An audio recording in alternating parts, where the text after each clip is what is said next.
Hey everyone, we're letting folks filter in. Welcome to the 27th Annual Seattle Jewish Film Festival. We are very excited about tonight's conversation with Guri Alfi, as well as Moshe Samuels, co-creators, comedian, and host of The New Jew. So thank you so much for being with us. We'll get started in just a moment.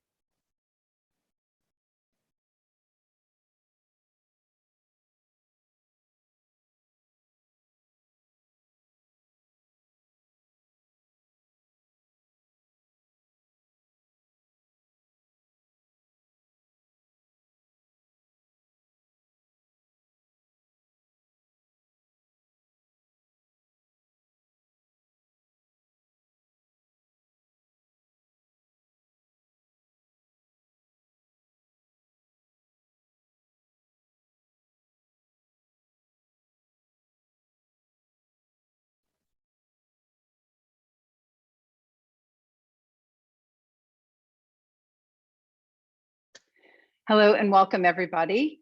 Thank you for joining us tonight. I am Pamela Lavitt, the director of the Seattle Jewish Film Festival and Arts and Ideas at the Strom Jewish Community Center. We are so thrilled to have Guri Alfi and Moshe Samuels joining us from Israel. We want to thank them so much for getting up really early in the morning to make this happen. I hope that you've all had a chance to check out some of the episodes. They are streaming up until April 10th. The film festival is streaming fully until April 10th. And then this weekend, we are in person. Hopefully you've had a chance to check out all of the incredible offerings. We have 3 films this weekend, including some award winners. We are going to also have the film Neighbors, and Mano Khalil is going to be zooming in live. The director from Switzerland, Kurdish director, we're very excited to have him. It's really amazing that you're joining us tonight. And so we want to get started. I just want to invite everyone, please put your questions in the chat. We'll get to everything. And please don't hesitate. This was an incredibly evocative series. And Moshe and I have had a number of conversations around it. And I'm hoping that you'll be part of this. It's very an evocative television series, and we're really happy that it's part of the streaming part of the Seattle Jewish Film Festival's 18 programs. So without further ado, I'd like to please welcome our special guest tonight, Guri Alfi, as well as Moshe Samuels. Please join us. And Yehudim, welcome. My people.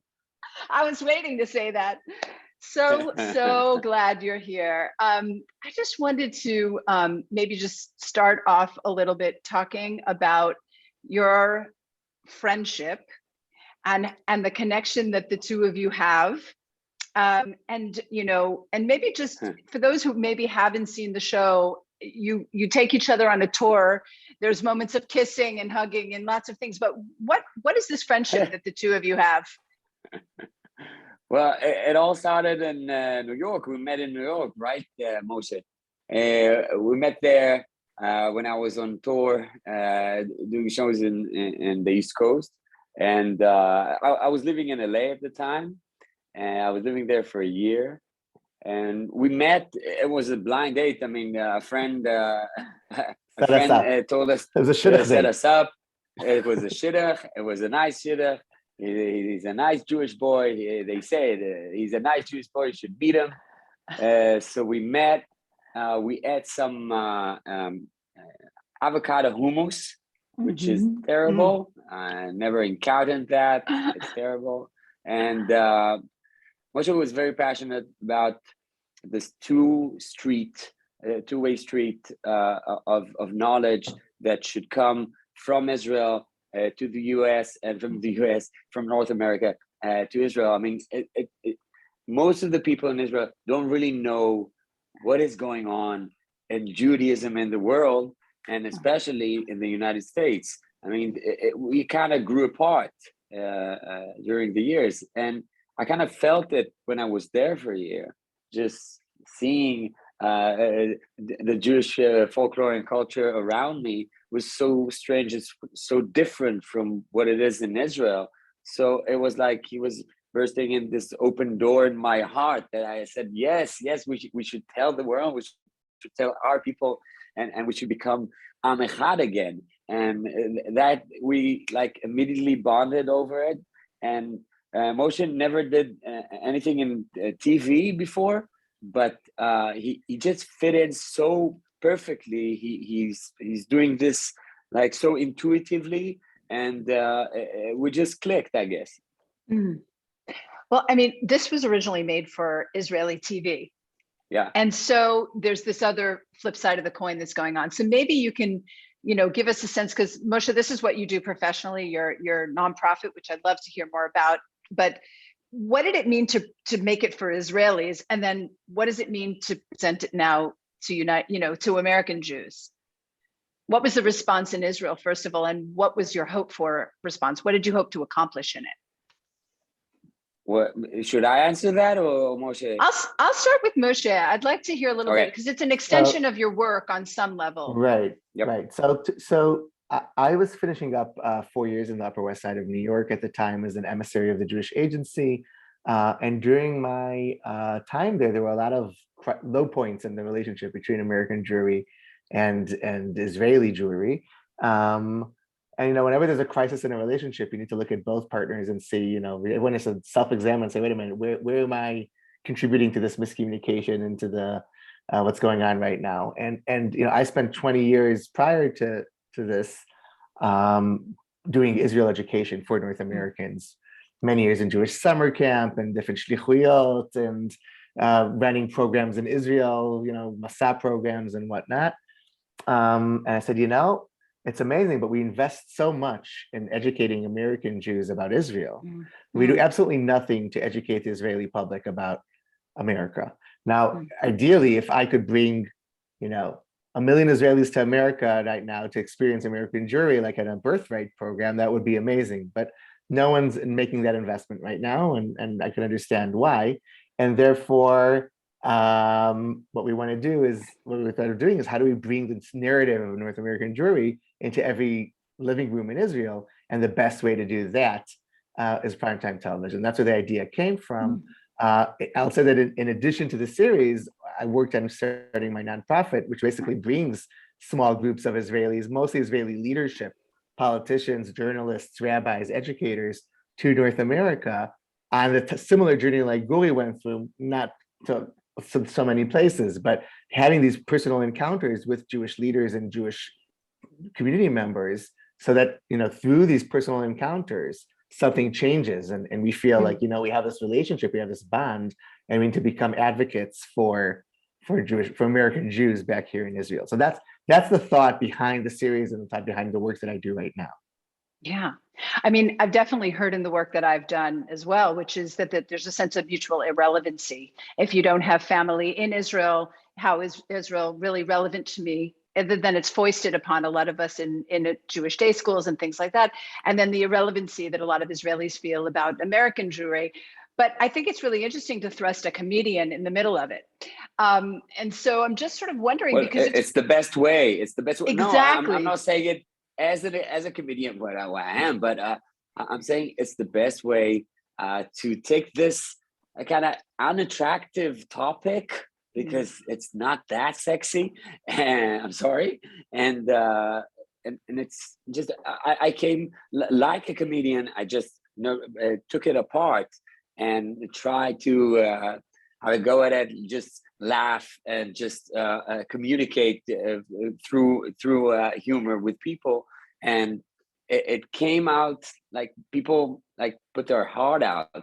Once you're coming and you're not offensive, you're not intimidating, you're not pushing the topic down their throats. It's just we're gonna have fun and we might educate you. And this is what happened. But the reactions in Israel, because you were asking about it, were amazing. We were shocked that everybody had so little knowledge about the US, about America, and about Judaism. I always do this focus group with my friends before I air the program. Any program I ever did, I did this focus group with my friends, and they are all like educated men and women, and I put it on, and it was like after a minute, and I asked before, if something you want to ask me, we will stop, and then I can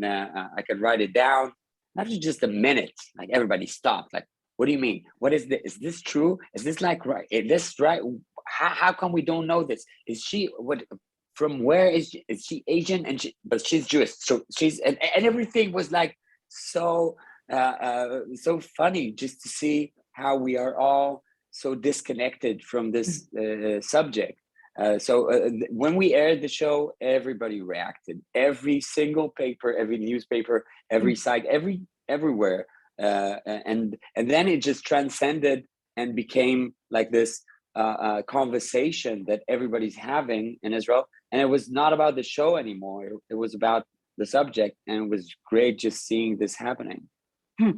It's really interesting also that as a comedian, you know, and coming from Israel, you're sort of the ultimate Jewish insider, but yet you put yourself in this ultimate Jewish outsider in America position. Like you know, you're wide-eyed, and the moment when you come off the hike and you have this sort of re-engagement with your bar mitzvah, you know, you're profoundly moved by Jamie. Yeah, you're profoundly moved by this. I mean, there's so many beautiful things that are said by some of the teachers and things. You know, why are we in America just trying so hard?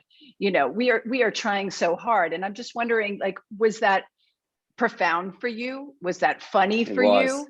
Yeah. It was because I thought about it when we started, and I thought like a comedian, you know, how where are the laughs? And once we started shooting, it was, you know, it was out the door. It doesn't matter anymore. I'm going through something here, guys. It's not about that anymore. It's a whole new documentary that we're doing. And with Rabbi Jamie, I mean, it was written down like on the item boards, and it was the Adventure Rabbi. And I thought, oh, that would be so funny. Adventure Rabbi. I'm going out doing a second bar mitzvah with bar mitzvah boys. Oh, that would be awesome. That would be so funny. Came down this mountain in Colorado, just changed person, crying and tearing up and excited. And everybody was saying, this guy is taking it too seriously. And I was moved. I was really moved by everything, because it took one moment just to get me in sync with really my forefathers. And it's funny because I'm so cynical and sarcastic, and everything around me is so, you know, trivial to me. And my Judaism is so trivial. And when it came to that I repeated my drasha and everything, and everything just fell into place. Like I understood this bond immediately. I think by the way, Pamela, that's really the key to the success of the series. Both in Israel and in North America. It became personal. It became personal, and I think you know, we started off making the series initially like, oh, we're gonna teach Israelis about American Jewry, and what it actually became is kind of like this reflective, like basically American Jewry became a mirror for Israelis to be able to explore their own Jewish identity, and you know, as Guri is like reflecting on his own identity and what he doesn't do, what does he think, what does he feel live on camera. What basically we're doing is we're inviting the Israeli viewer to do the same. And I think for because Americans, we didn't choose. We didn't have to choose. We had it as a default. We were just born into this. And as Americans, you have to choose over and over again to be Jewish, and your kids have to choose it too. I mean, we saw frat boys and girls, and we saw everybody. And they are like, they have to choose it every single day, because if they don't practice it, if they don't choose this community around them, it will disappear in a moment. While we are here in Israel, it's, you know, it's all around us. It's the Israeli calendar, it's the Jewish calendar, it's everything around us. And you don't have to be, you know, practicing Judaism to understand that. It's just your default. So this matter of choice is such a major switch in your perspective. Well, it's also really interesting because obviously the show's called The New Jew, and that phrase came from a point historically that, you know, the Sabra, the Pamach, the Chalutzim, like they were against the Yiddish, you know, Holocaust survivor. That was the image, right? That's when the term the New Jew kind of came out, right? That the Israelis were working the land, and the Americans, the European Jews were dead, basically. And I'm curious, you sort of turn that on its head in this series. So I'm sure, like Moshe, maybe you could respond to like the new Jew, that phrasing. What does it mean to you in terms of the series? Well, there's a lot of debate about the name of the show. We were going back and forth about it. Actually, eventually, I think we chose the perfect name. Yes, we as Israelis grow up with this concept that we are the new Jew, that we are the next stage in evolution of Jewish life, and that there's no legitimacy for Jewish life outside of Israel, that basically it's going to disappear, be it because of anti-Semitism or assimilation, right? In the eyes of Israelis, no matter how successful Jews are right now in the United States, eventually something's going to happen that's going to mean, it's going to show you the light and you're all going to come to Israel, because this is where the only place you can live a full, authentic life. Now, there's something really powerful about Jewish life in Israel. The fact that, Guri was talking about the default, that's amazing that people could live in Israel without giving it a second thought. And Judaism is just all around them, just with the language that they speak and just by the country that they live in. And that's something very, very powerful. But there's also, as Guri said, there's a negative side to it, and which is the fact that we aren't proactive when it comes to our Jewish identity. We don't think about it. We're not intentional about it. Now, what we try to show is that at the same moment in time in history, when there's this new Jew formed in Israel with Zionism, there's another new Jew that's being formed, and that's the new Jew in North America. And the new Jew in North America never self-defined itself as a new Jew, but it also evolved in a way that was very, very different from what our ancestors in Europe, when coming from Europe, were, right? It's no longer the shtetl of Tuvia, in Anatevka. It's something very, very, very different. And I think what makes Jewish life in North America so unique is that, emancipation in America actually worked. It never worked in Europe fully. And in America, it did, for multiple reasons, which we're not going to go into. But that's something really interesting to see how American Jewry is in this unique situation where they're at the same time simultaneously a minority and with a very strong, identity as a minority, everything that comes with it, and at the same time thriving and succeeding, and right, and that creates a really unique situation. It's not unlike the Jews of France or the Jews in Germany and Jews of Poland, which are a minority, and I don't think they could say that they're emancipated to the same amount as they were in America. So we wanted to basically show Israelis, hey guys, there's another narrative out there, and it's just as successful as ours. And we have two centers of the Jewish world today. It's time that we start being in dialogue, and maybe, just maybe, if we look at the Jewish Center in North America, we could learn something. We could take something for ourselves. We could self-examine and say, oh, we want to change. And it happened to be a very clever trap calling it the new Jew, because it triggered people to saying, hey, we're the new Jew. No, they are not. We are the new Jew. And it turned on them during the series, just saying, okay, you meant them, and we are okay, now I understand that. So the immediate response was like rejection, and then, I understand it, I dig that. Yeah. Well, I think one of the kids in the classroom says to you, Guri, she's like, are you actually Jewish? And so because I don't know anything, because I'm ignorant, right? Yeah. Well, I grew up as a lox and bagels Jew in New York, and, had to work at it myself, had to study it, had to learn. I speak Yiddish, not Hebrew as that well, but, it's an interesting journey of choice. And so the question I have for you, Guri, of course, is, one could see the whole, the title, The New Jew, or your approach as you're curious, clearly, like you lead with a lot of curiosity in terms of your interactions with people, but it's right on that brink of mockery and complete and utter, like you're like, wow, really? You're skiing in the backwoods, and I don't know. I'm just wondering about like your approach as a comedian to something that is both profound and mockery at the same time. How do you do it? Yeah, I don't know. It's kind of my character. I'm not really trying to be anything else. It's not like we decided and we wrote down this character and then I'm portraying it. It's just it's not it's a Borat, just me. is what we're saying. Right? Yeah. Right. We're not trying to trick everybody into spilling the word.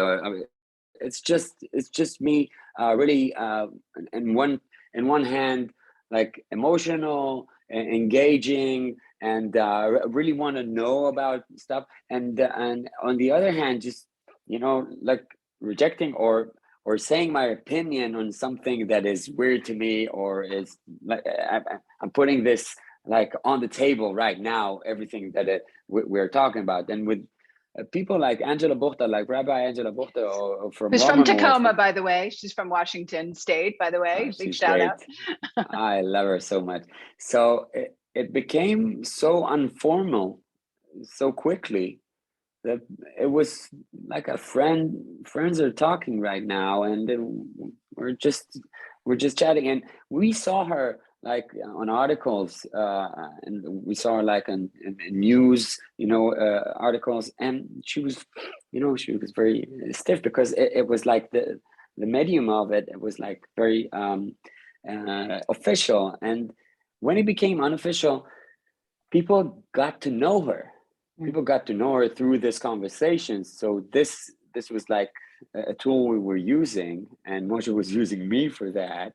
And she was talking, if you saw the show, she was saying there that every time she came to Israel, she felt like she's like a fish out of water. She's so moved by Israel, but Israelis are like rejecting her as a Jewish person. Like they're questioning her Judaism at a whole, and it tore her apart. Like she's Asian American, for those who haven't seen the episode yet. And for 30 times she came back and forth from Israel, and she felt this way, and she remembered like when she was 16 and she came to Israel, like people were pointing at her and saying Japanese, which is not correct, but you know, this is the only thing like kids knew. And you know, she was so you know, she was so sad about that, and it was like this scar, right? And we were talking about everything. And then when the show aired, she came to Israel, and the minute she got into a taxi, the taxi driver just looked at her and said, "Oh, you're the Rabbanit, you're the Rabbanit."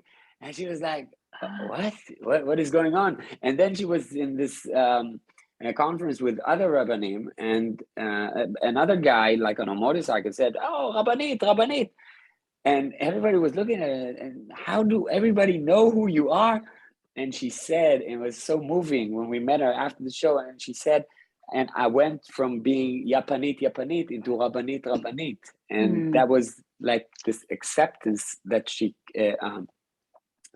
got through this show. And I was so moved hearing this story about her. And wow.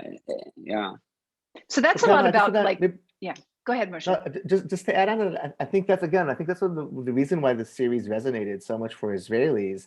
I mean, yes, there was somewhat of a manipulation by saying, okay, we're going to introduce this through humor, right? We need to sugarcoat this topic, like Guri said earlier on. But it's not just that; it's the fact that, you know, Guri's responses in many ways were very authentic. That they weren't scripted in any way, and they're in many ways the reactions that many Israelis would have. If we were just like, oh, this is all wonderful, and you know, and this is all, you know, and it doesn't look strange to us, then you know, then we're just preaching, and then we're just, you know, and that's not authentic for Israelis. We wanted Israelis just to see their response on screen when they walk into a Roman or when they meet a Rabbi Buchdalah, when they come in with their baggage, and they come in with their preconceptions of what they're going to be encountering, and they're very defensive. And I think what happens with Guri is like he comes in with some of those like, is she really Jewish? Yeah. Is she not Jewish? Right? and as the conversation takes place, it's like, that's not the issue anymore. Like, I'm just having a personal conversation with someone, and it's becoming, you know, I'm putting all of the stereotypes aside and all of the labels aside, and I suddenly get to meet the person beyond the label, and then my reaction changes, and what I think about them changes.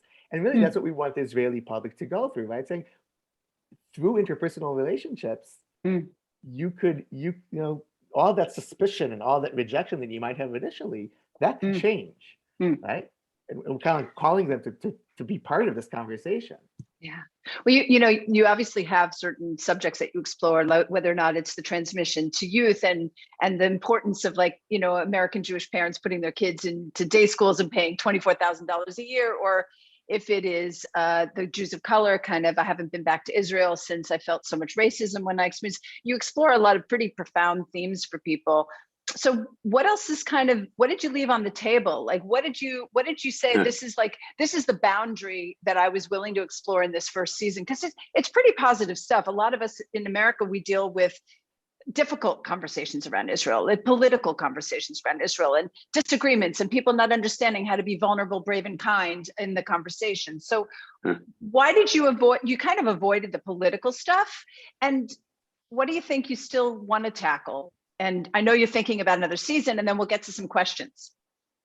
Well, we did have we did tackle the political. I mean, when we thought about doing this show, we like split it up into 4 themes, and one of the themes, and we thought every chapter would be a different theme, was politics. But once we started doing that, and once we started shooting that, and when we edited it, we thought it was unpersonal. It was so not like other items on the show, because once you got into politics, and we shot what, 3-4 days in Washington. We were 3 days in Washington, D.C. Yeah. We went to the APAC policy conference. We met with everybody from J Street. Diane, we met with people on the Hill. We met with young students from If Not Now, and from students from that are pro-Israel on campus. We could have created a whole, at least one episode, if not 2, just on this topic. That's right. And it's not like we didn't want to be provocative. It's just we felt it was not part of this show. It became personal. It became like a naive show, and we liked it. We loved the fact that we're not putting like Israelis like guards up. Like immediately when you have like this political debate between us, like all the walls are coming up immediately for everybody. So we're kind of glad we put this out, and we have a lot of it lying on the editing floor. We didn't pick it up yet. You created kind of a huge. Can I just add something? But it's not to say that this conversation isn't important and it's not a conversation we need to have. We need to have it, and we agree about it. But we're in phase 1 of the conversation. Exactly. We're like you don't talk politics on a first date, right? It's going to go bad. And then for many Israelis, this is their first date with North American Jewry. And we said we wanted to build receptiveness to begin with. We wanted people to say, there's something there. Maybe I want to listen to what they have to say. Like, oh, this is really cool. This is like, and if we would have added the political conversation, it would have just hijacked the series and taken it to a very different place, which wouldn't be so receptive and so positive. And we wouldn't be able to, and also it's out of our hands, right? It's not like we're holding the conversation. We're putting it out there into the world. And so we wanted it to remain still very personal for Guri. That was really important. Well, I think you managed to create kind of a big tent Judaism version with the series and give people through humor an avenue to engage in these conversations. But maybe you could just talk briefly, and then we'll go to some questions about how you, Moshe, I'll start with you. You're a professional Jew, as you call yourself in the series, but how can something like this transform you? This is the work you do every day in transforming the conversation. So how has this series transformed you and your perspective? First of all, I'm getting a lot more recognition than I ever received before, which is very, very nice. He's a celebrity now. I'm not a celebrity. He gets things for free. No, that actually is not true. But that was his agenda all along. That was it. Fame and fortune. But I will say that I think it's it motivated me. I think it's still motivating me to think about how do we introduce this again to masses. As an educator, a lot of time you do boutique work, and that's kind of like what I've specialized in, and always working with small groups, elite groups, leadership programs, and even my nonprofit right now takes mostly like these very, elite, the top percentile of Israelis, so the intellectual elite and political elites to North America and learn about this. And for me, it made me realize that how important it is to actually, cater to the masses when it comes to this topic. Because if we actually want to create a shift in this relationship, we can't just talk to, the pick who we want to talk to about this topic. It needs to become something that's a lot more widespread. And so my thoughts right now professionally is how do we bring this to the masses and beyond the TV? How do we do? What other things we can do to make that larger impact on Israeli society? Guri, did you want to answer that too? Is there a way you talk about how it's transforming you in the process, but is there something transformational for you that's going on, or your comedy? Well, I can truly say without no doubt that this show changed me. This was it had such an impact on my life, on my family's life, on how I proclaimed and I claimed back my Jewish narrative, my Jewish roots, my Jewish story, and sharing it with my daughters and making it significant for them and for us, and to understand what it means. And it's not just by doing the kiddush or doing all sorts of the tashlich or everything. It's not just like about going to Knesset. It's just being proud. Being a proud Jew is something that I never had in my vocabulary because my Israeli narrative is so strong. My Zionist narrative is so strong. So everything else is like this, this old Jew from the Gola, from the state, and everybody's like with the peyot and everybody. So it's like I don't want to be this weak Hana Jew. I'm this strong Saba. So I wanted this to intertwine with my life and to understand this narrative again and to claim it back. And this is exactly what I did and what I'm still doing. Yeah, amazing. So I'm going to get to a couple questions because some folks are throwing stuff in the chat. So go Seattle. Seattle. They ask questions. I love this. Ellen Friedman asked, you never really identified the preconceptions that Israelis have of American Jews. Please share, and if you will, discuss the results of the collision between your assumptions and what you found. Well, we have this checklist at the really beginning of the show. We have this monologue. It was one of the only monologues that we wrote down when we were in Israel, and it really got in the show because most of the stuff that we wrote down here, like we threw it in the trash once we came to meet people and just interact with people out there. And the documentary had this life of its own. But in this monologue, we were doing all those stereotypes that Israelis have about American people. You wanna name drop some of them, Moshe? Oh, we talked about them being pushy, being wealthy, being people we could fall back on them on a bar mitzvah trip, and they and using ways to go to synagogue on Saturday, how they dress differently than us, how they speak silly Hebrew and their accent and everything. Yes, it's like how we are. Israelis are condescending upon this American Jewry.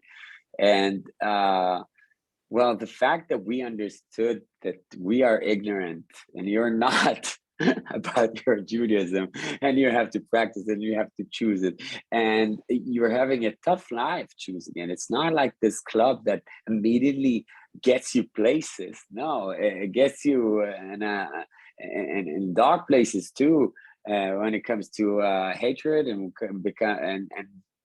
everything that you have to do in order to claim your Judaism. And it was like full respect from me and from the Israeli crowd that saw the show, that like immediately understood the amount of emotion and the amount of attention that you have to put into this. So it's like it became this immediate bond between the viewer and between the American Jews, just to understand what you were going through. So that was amazing. Yeah. Yeah. I mean, to use a Seattle metaphor, like we are a little bit, salmon swimming upstream, basically trying to get back home, to hopefully make more Jewish connections with people. But Richard asked the question, the question to sort of paraphrase is about, how do we use the series perhaps to improve attitudes about non-Orthodox streams? Like, this notion of secularism as a positive thing, as a complex thing, as a unique thing. Can you talk a little bit about how the series might help with that? Maybe Moshe, you try that one because you work a lot with Jewish educators. It's going to say that it wasn't our agenda. It thought like we had a clear agenda to say, oh, you Israelis, you should become Reform American Jews, or at least consider that. I mean, I think we have to acknowledge the fact that religious pluralism as it evolved in America is wonderful for America, and it's sustained Judaism there for the past, 150 years. But in Israel, we are somewhat different, right? I mean, I'm not sure that you could do a copy paste for the religious pluralistic streams in North America and paste them in Israel and say, oh, here, this is great, right? But two things we could say. First of all, even if conservative reform, Reconstructionist Judaism might seem a little strange to Israelis, it does not mean that it is not legitimate, and it doesn't mean that it didn't have its place in Israel. And I think that's something that came through very strongly throughout the show, is that Guri was saying, maybe we need to accept this, and because we're hurting people on a personal level, like it's just not okay. And beyond that, like there's something we could learn from them. And I think the second part is the fact that, first of all, to say it's legitimate, and second of all, to say maybe this could inspire us. And I think that's something that came through the show, is like, again, you don't need to become a member of Central Synagogue, but Rabbi Buchdahl could be inspiring. You might think that the backbench, the bar mitzvah that Guri has with the Dutch rabbi isn't exactly for you, but look, it's making an impact on people's lives. You should respect that, and you should say, "Oh, that's really great." I had a lot of friends just saying, if I had this Roman synagogue like close by in my neighborhood, I might give it a shot. I might go there, because there's such a dichotomy between like being Jewish, being religious, and being non-religious in Israel. And it's like, this is your group, this is our group. Don't mix up. Yeah. And this is, terrible, but it's something that is natural about what's happening here. But just seeing that, and just seeing, I really, this impact from Romamu and from Rabbi Imber, it was so powerful. Because, Jews, non-Jews getting together on Saturday night and just having good fun and telling you the story and keeping this narrative alive and really enjoying it. And it didn't seem surreal. It seemed like so casual. And we only encounter, when we are secular in Israel, we only encounter our Judaism like through the brit. It's a terrible way to start your relationship with Judaism. And then it's the bar mitzvah, which is, terrible, and your voice cracks, and you have to go to the rabbi, and he's putting, yes, okay, let's do this. And then the wedding, and you have to write this down, and you have to write that down, and you have to put this down. And it's all like a bunch of rules that don't resonate for me at all. So when you see it becomes this folklore, and it becomes this cultural meeting and gathering, and it's involved so many like great and fun aspects of it that you're unaware.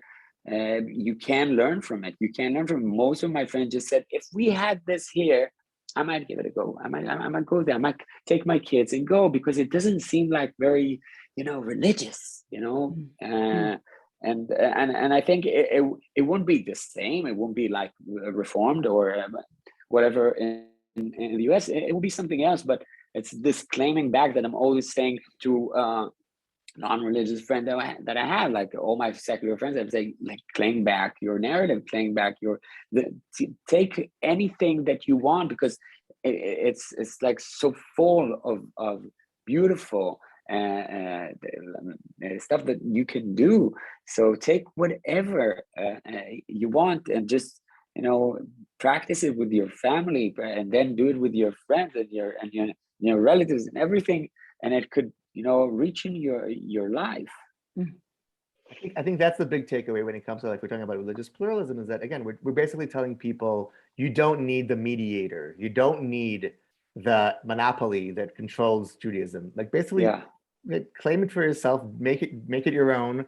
And if it happens to be similar to what you saw in the show or similar to what's happening in North America, that's a legitimate choice, and it's wonderful. But if not, that makes no difference. You don't need to. It doesn't have to remain in the hands of a specific sect or organization or that controls your Jewish life. Make it your own. And by the way, and those who want to choose orthodoxy, I'm an observant, halachically observant Jew. That's a legitimate option as well, but it's one option out of many options that you should be able to pick from. I was curious about the conversation that you had with Judge Ruchi Fryer, because she, of course, was also the subject of 93 Queen, an amazing documentary that we showed. I think it won our Audience Choice Award a couple of years ago. We have the director here. I was curious about your conversation with her, because you're the dad of also, and I'm talking to Guri, of quite a few girls, and you're talking to a woman who says she's not a feminist, but she's an Orthodox Jew. I was just wondering how that conversation went for you. It must have been I can't imagine you walking into an Israeli Haredi house and having that same conversation. So it was interesting that you seemed to have entree with an American Jewish, Hasidic household. But I was wondering if you would have done that in an Israeli household. I'm not sure I will be invited. I'm not sure I will be invited. That's terrible, because I have a family that I have Haredis in my family, and they're great. I love them.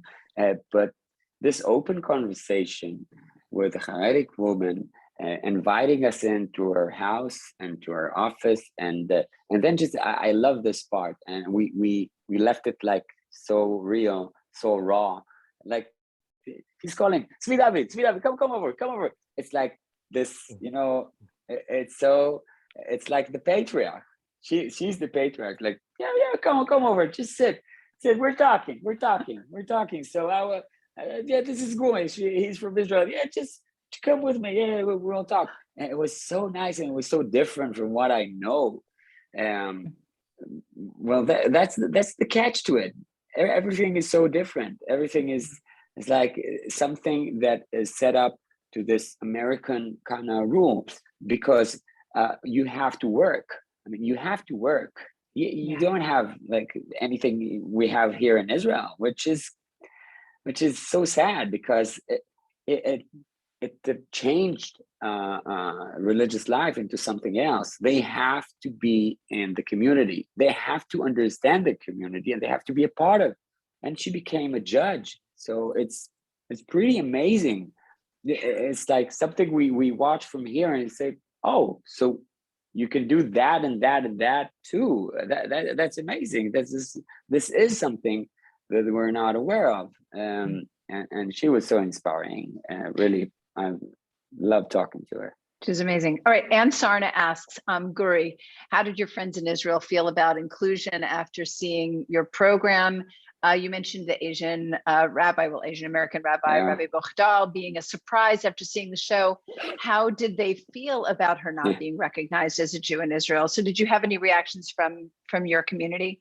Of course. I mean, we're not that woke in Israel, I guess, if I can say that. But we're getting there. I think we're getting there.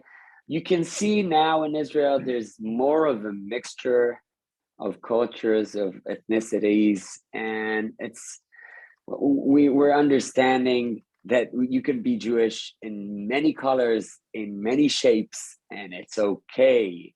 And I think this helped. This helped to understand that, and we are opening up this very close club that we have for centuries, and we have to open our doors for that.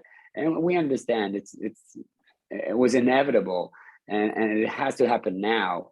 And it was shocking for people, and I think they were filled with shame when they heard like Jews of color talking about the racism that they experienced here, and they stopped coming to Israel. And we're not talking about like ancient times. We're talking about, I don't know, that 2017 or 2016.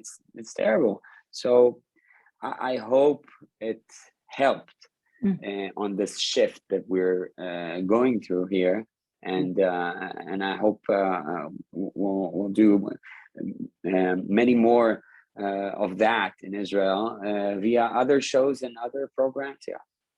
At one point, you mentioned that you feel like you were turned inside out. I'm kind of curious, both from the both of you, Moshe, what is sort of, and this is a question that Jessica actually asked of Guri, but I'd like to ask it of both of you. Jessica P asks, what's the strangest experience that you had while taping the show in the US that did not make the series? And maybe you each can answer that question. I know my moment, Moshe. What's yours? No, go for it. I'm thinking about it. We got into Congress, and I don't know how we got there. I mean, Moshe didn't work in television before this show, and he became this mega, amazing, like, I don't know, showman, like, got us everywhere. We got in everywhere. And I was asking Moshe, how do you know those people? He said, I don't know those people. They are my people. It's okay. We can go here. We can go here. And we went in at night. It was like in the middle of the night. We went. It was like 11 p.m. We wrapped into Congress on a tour. That was weird. That was so weird. And we went in, and we were cameras and everything. We were rolling, and there were people from the Rama. You want to talk about that? Like Rama camping movements. Yes. So I didn't know anything about it, but Moshe said, "Yeah, my people down through," and it was so funny. And we were sitting there inside the Congress, and Congressman Deutsch was talking. Yeah, he was talking. He was great, and we're having this conversation, and then everybody said, "Okay, let's sing the song of the Rama," and everybody just stood up and had this song, like, and Moshe was singing his lungs out and singing this song proud, and we were just, my producer and me were just looking at him like, what is going on here? Is this a cult? Are we part of a cult right now and we're not aware of it? So yeah, it was so amazing seeing these people connect, like immediately connect from all sorts of places in the world. They were there in Congress, and this American Congress, doing this song in Hebrew, and I said, what is this? What is going on? I mean, I was in charge of research, and we researched 150 items for this show. So it's harder to say that I found anything strange, because I kind of like knew what I'm walking into to begin with. I'll say one thing that was strange for me, and still is strange for me, and it's not a specific moment, but I initially wasn't supposed to be on the show at all. I was supposed to be behind the screen. And about 15 minutes before we started shooting on our first day, I got a call aside by our editor-in-chief and director and say, we want to try something. And we're just gonna, like, we wrote monologues for each one of these segments, and Guri's gonna speak to the camera and explain what we're going to see and like introduce the person. And but we said, we're also going to film you and Guri together in dialogue and see how that works. And I was like, I didn't come dressed for it. I didn't come prepared for it. I didn't have a script for it. I didn't know anything. So that really caught me on surprise. And it was so nice, getting you like off guard. It was so great.